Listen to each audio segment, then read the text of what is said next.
नमस्कार, मी API सागर भगवान Pawar, घोडेगाव police Thane प्रभारी अधिकारी।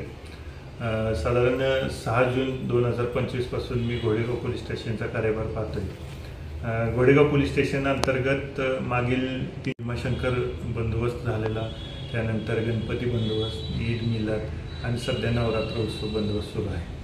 तर त्या दरम्यानच्या काळामध्ये भीमाशंकरला आपण चांगल्या प्रकारे बंदोबस्त वगैरे लावलेला होता आणि कोणतीही कायदा सुव्यवस्थेची परिस्थिती निर्माण होऊ दिली नाही। त्यानंतर गणपतीचा उत्सव झाला, गणपतीबरोबर ईद ए मिलाद होता।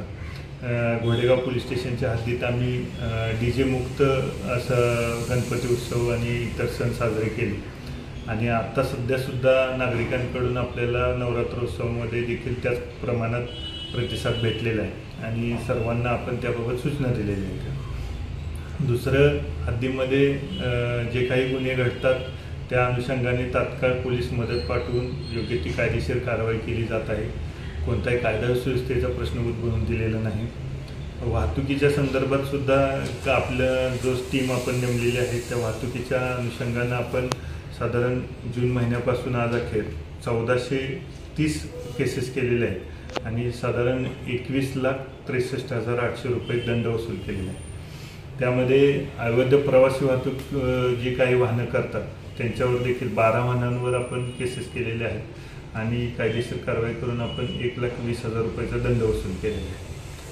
त्याचबरोबर जे काही अवैध व्यवसाय आहेत त्याची वेळोवेळी जी काही माहिती मिळत असते ते अवैध व्यवसायाच्या अनुषंगाने आपण वेळोवेळी कायदेशीर कारवाई केलेली आहे। 18 अवैध व्यवसायावर गुन्हे दाखल केलेले असून आपण साधारण 1,90,000 रुपयाचा मुद्देमाल जप्त केलेले आहे आणि जे काही सराईत अवैध व्यावसायिक आहेत त्यांच्यावर देखील महाराष्ट्र दारूबंदी कायदा कलम प्रमाणे 93 प्रमाणे आपण साधारण 12 लोकांच्यावरती प्रस्ताव पाठवलेले आहेत आणि ते सुद्धा आता अंतिम टप्प्यात असून आणि त्यांच्यावर आपण योग्य ती त्या अनुषंगाने प्रतिबंधात्मक कारवाई करणार आहे।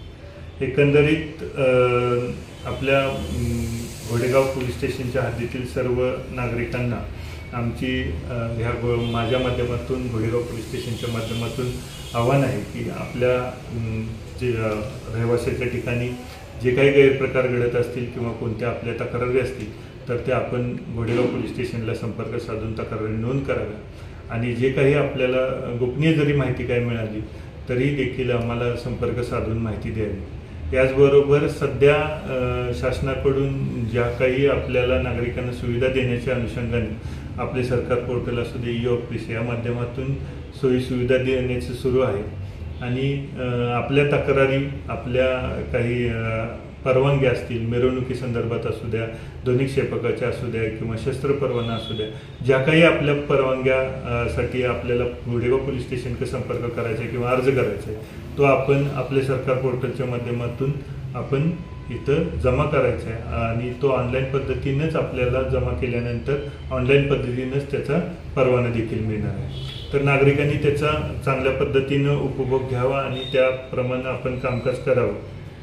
दुसरं की जर आपल्याला अजून काही मदत पाहिजे असेल तर ते देखील साठी आपल्या घोडेगाव पोलीस स्टेशनला संपर्क साधावा। डायल 112चा वापर करून डायल 112च्या माध्यमातून सुद्धा आपल्या काही तक्रारी वगैरे असतील, अडीअडचणी असतील त्यासाठी पोलिसांना संपर्क साधावा अशी मी सर्व घोडेगाव पोलीस स्टेशन हद्दीतील सर्व नागरिकांना याद्वारे आवाहन करत आहे।